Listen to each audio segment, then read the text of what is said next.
সিরাজগঞ্জে উদ্বেগজনক হারে বৃদ্ধি পাচ্ছে স্তন ক্যান্সার রোগী। সম্প্রতি এক ক্যাম্পেইনে মিলেছে উদ্বেগজনক এই তথ্য। বিশেষজ্ঞরা বলছেন, সচেতনতার অভাবে নারীদের বেঁচে থাকার হার কমেছে, যার প্রধান কারণ বিলম্বিত রোগ নির্ণয়, সময় মতো চিকিৎসা না নেওয়া। ক্যান্সার প্রতিরোধে সামাজিক সচেতনতার বিকল্প নেই বলে মনে করেন তারা। মরণ ব্যাধি ক্যান্সার, বিজ্ঞানে যা নিরাময়ের সহজ উপায় এখনো উদ্ভাবন হয়নি। সার্জারি আর থেরাপির যন্ত্রণা কাটিয়ে কিছুটা স্বাভাবিক জীবনে ফিরে আসেন কিছু রোগী, তবে তা নির্ভর করে ক্যান্সারের ধরন আর কোন পর্যায়ে আছে তার উপর।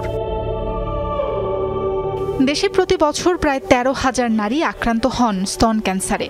স্বাস্থ্য বিভাগের জরিপে প্রতি 100 নারীর মধ্যে 15 জনের স্তনে লাম্প পাওয়া যাচ্ছে। সচেতনতার অভাবে তা রূপ নিচ্ছে ক্যান্সারে। আক্রান্তদের অর্ধেকই চলে যান না ফেরার দেশে। প্রায় 70% নারী এমন পর্যায়ে চিকিৎসকের শরণাপন্ন হন যেখান থেকে সুস্থ হওয়া দুষ্কর। সম্পূর্ণ সুস্থ হয়ে ওঠেন হাতে গোনা কয়েকজন। সিরাজগঞ্জে উদ্বেগজনক হারে বাড়ছে স্তন ক্যান্সার রোগী।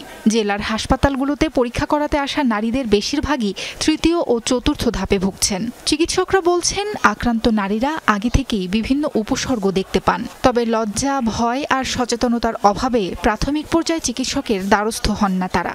জনসচেতনতা তৈরির মাধ্যমে আমরা আসলে স্তন ক্যান্সারটা প্রতিরোধ করতে পারি। তারা এই ব্যাপারে সচেতন না যে কি কি কাজ করলে ব্রেস্ট ক্যান্সার হতে পারে, আবার এই ব্যাপারেও সচেতন না যে আমার এই সিমটমের কারণে এটা আমার ব্রেস্ট ক্যান্সার হতে পারে, আমার ডাক্তারকে দেখানো উচিত। আবার অনেক সময় ডায়াগনোসিসের পরেও সচেতন না যে এটার যে আর্লি একটা ট্রিটমেন্ট দরকার। এই রোগীগুলো যদি ফার্স্ট স্টেজে আসতো তাহলে এদের মৃত্যুর হার 1% হতো, তার মানে বিদেশের সমান হতো। প্রত্যেক নারী অনন্য, প্রত্যেক যাত্রা গুরুত্বপূর্ণ, এই স্লোগানে দেশের বিভিন্ন এলাকায় স্তন ক্যান্সার সচেতনতামূলক ক্যাম্পেইন চলছে।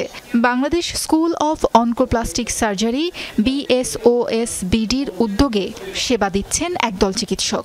উদ্দেশ্য, ভয় ও লজ্জা কাটিয়ে সচেতন হয়ে উঠবে নারীরা। সম্প্রতি সিরাজগঞ্জের ক্যাম্পেইনে 134 জন নারীকে পরীক্ষার পর 20 জনের স্তনে লাম্প পাওয়া গেছে, যা উদ্বেগজনক বলছেন চিকিৎসকরা।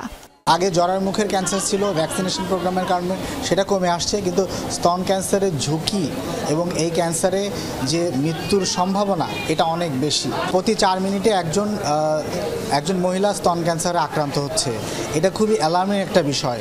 এবং আপনি আরও জানেন যে সারা বিশ্বে, বাংলাদেশ সহ সারা বিশ্বে 8 থেকে 10 জন মহিলার মধ্যে একজনের ব্রেস্ট ক্যান্সারে আক্রান্ত হওয়ার সম্ভাবনা লাইফ টাইম। সরকার একার পক্ষে তো সম্ভব না, সরকার, গভর্নমেন্ট, প্রাইভেট সব মিলে জিনিসটা যদি এটাকে আরও যদি পপুলার করা যায় তখন মানুষজন আরও জানবে। স্তনে থাকা লাম্প বা মাংসপিণ্ড ক্যান্সারের পর্যায়ে পৌঁছানোর আগেই দেখা দেয় নানা উপসর্গ। তাই এ নিয়ে নারীদের সচেতনতা বৃদ্ধিতে সরকারিভাবে উদ্যোগ নেওয়ার আহ্বান জানান সংশ্লিষ্টরা।